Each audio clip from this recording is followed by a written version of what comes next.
find inspiration for these stories? I don't know. For me, it's generally. Well, the real answer is the old show. There's just so much to pull from, and it's such a fun universe to pick at. We go there a lot. For me, though, like a lot of the times, like we have our story meetings around lunchtime, so I get very hungry, and that's why you might see like kind of a preponderance of food jokes on the show. Generally, like we started with like sandwiches, and then we got into burritos, and then I think like we're in like a good like taco place toward the end of the season. No, I'm not really a fan of desserts for the most part. It's kind of an extravagance. I feel like you just want to focus on the meal. That's what Titans is about. It's about focusing on the meal, like focusing on what matters. Pizza delivery issues like that. Is that like inspired from an actual thing? It seems like it would be. I don't know. I mean, do pizza places still do that? 30 minutes or it's free? Yeah. I don't know. I honestly. That was a pitch from Amy Wolfram, who was one of the writers on the original series. She's super awesome and really funny.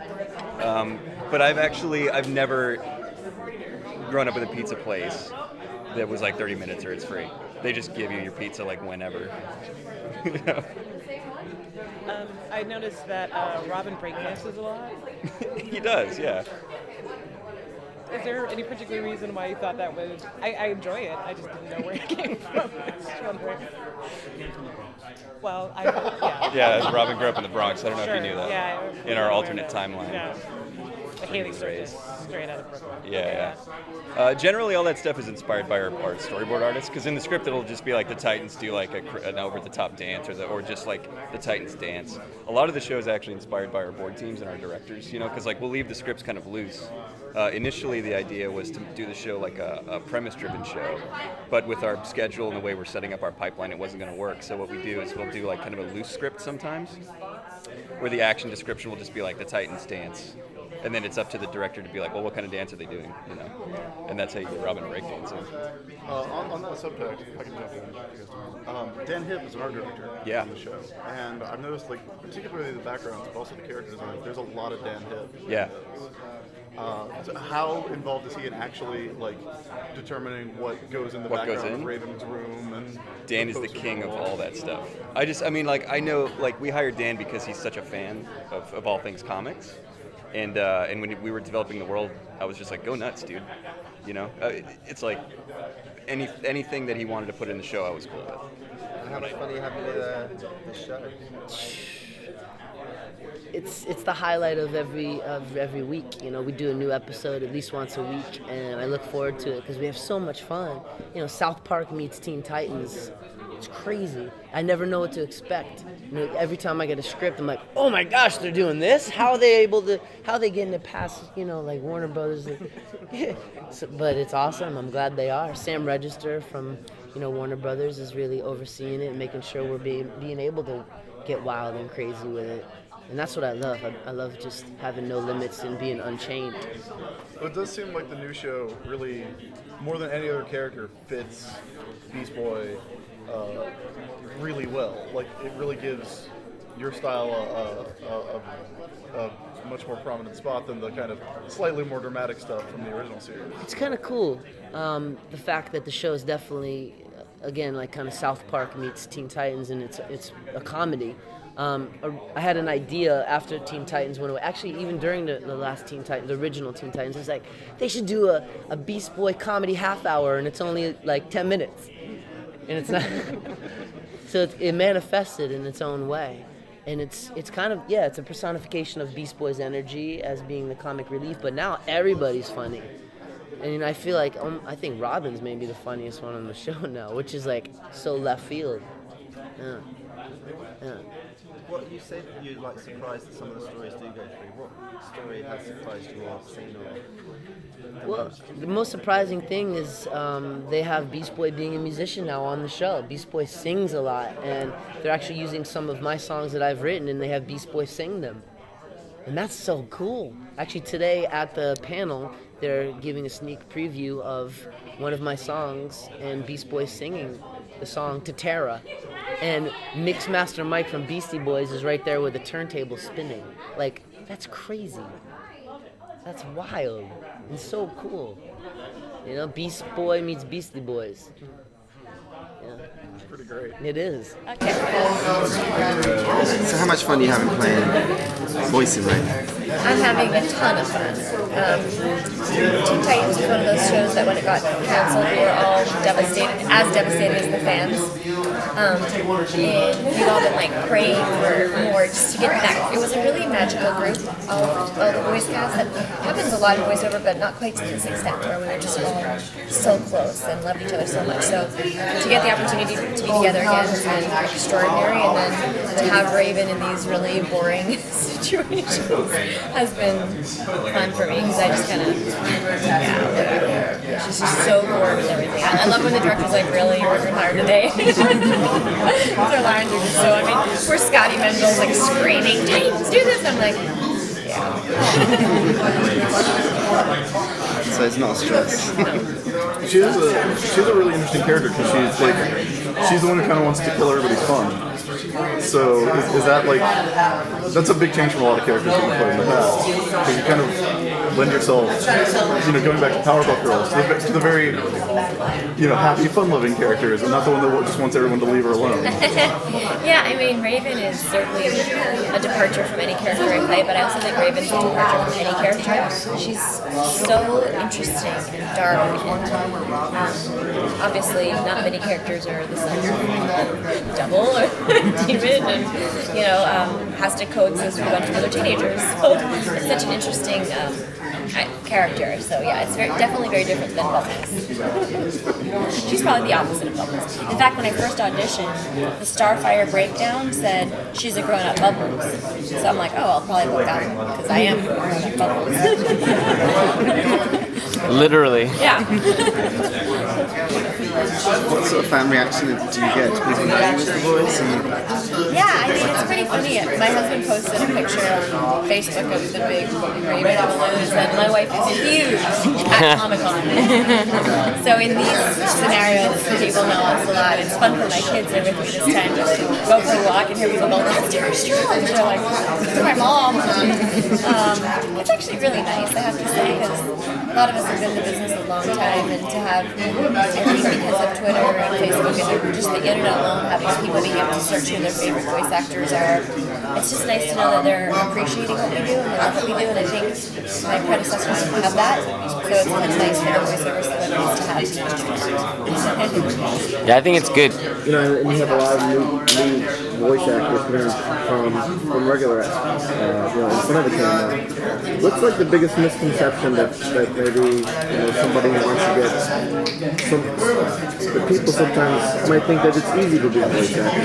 I think that's the biggest misconception, or that people come to me and say, I'm sorry, it's not about having a crazy voice, because typically they're going to want someone that's versatile. They can pay a voice actor for up to 3 roles for one scale rate. So why would they hire 3 different actors if they can have someone do, hey girl, I'm a cheerleader, girl, I'm a boy, whatever you can do. Typically the people that work all the time are very versatile. And the other misconception is, oh, it's easy, you just read. If we just read, you would be able to tell, there'd be no fans. And we, as the voice actors, really visualize all the moments that we're reading and try to bring them to life with our voices. So I think that when people just think, oh, I can do that, an on-camera celebrity who's never done it comes in the room, it's interesting to see how intimidated they are when they see like a Frank Baltimore or Maurice LaMarche. Some of us are like, oh, because a lot of us came from on camera and do both, but for those of us who haven't done both, it can be really daunting. It's harder than it looks, and I actually think you either have it or you don't. Like, I think it's a mistake to say to everyone, oh yeah, try it, come on, get in. I see the same people everywhere I go, and it's not an open arms business. It's not like everyone can try. If that's what you really must do with your life, and you really are gifted and you're a good actor and you're versatile and you've got a good ear, then go for it. But only if that's really your passion. It's not like people go, oh, I'd like to try that here and there. You can't do that. Maybe commercially, but not in renovation. The special thing about this show is that we do get to record together in the same room. and play off of each other. And while the scripts are very well written and great, the writers and producers actually encourage us to play off each other and throw in little ad libs here and come up with our own ideas for stuff too. And so that's one of the great things about everybody being together at once. How much of your ad libs do you make it through?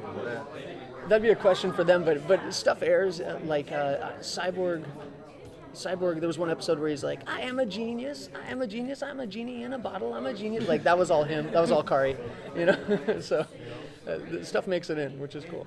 We talked to Greg a little bit about how Teen Titans Go is very much a show that brings his character over almost unchanged and just kind of brings everyone up to the level of his character in terms of weirdness. But Robin, as a character, is kind of the one who has the most adjustments, and even within the show seems to have the most trouble adjusting to not fighting a guy who's trying to kill him all the time. Absolutely. Was that coming back to the character after so many years? Was that like an adjustment that you had to make, or was it easy to just like snap into a new style? No, it was definitely an adjustment. Yeah, for like the first 2 or 3 episodes, I kept asking them, "Are you sure? I don't know that Robin would scream like this. I don't know." And finally, I just jumped on board and committed. And the character I'm playing him, he's still coming from the same truthful place, and you just get to see these different sides of him that you wouldn't see when he's out in fighting villains with his, proverbial armor up. You see him kind of letting his guard down, and he does have a hard time doing things like not going on the mission and just relaxing, like in the episode "Dude, Relax." You talk about the darkness and that episode where he can't relax, like the one where they talk about that, and he thinks back to the circus, and it's not mentioned in the show, but obviously if you're a fan of those characters, it's like, oh right, he can't relax because his parents died in front of him. Right. That's the first. Yeah, I think in that episode he says the first thing I remember is the circus, and the last time he was able to relax. Yeah, so you understand why he wasn't serious enough. Another bit that Teen Titans Go isn't serious. Well, I was just telling somebody, I was like, in this Teen Titans started like in the '60s, okay? Yeah. And it wasn't, and there was no Beast Boy and no Cyborg and all of that, and then it changed in the, I don't know, '80s or something, and then it changed again in the '90s, and then in the 2000s when we did the animated show, we totally did something divergent from the comic books, and so it's it's innate in what Teen Titans is. It's constantly changing. It's constantly pushing. What teenagers do is they look at the past and they say, you know what? Screw that. We're going to do our own thing. So you can't be Teen Titans and just do what you did before. You always push it.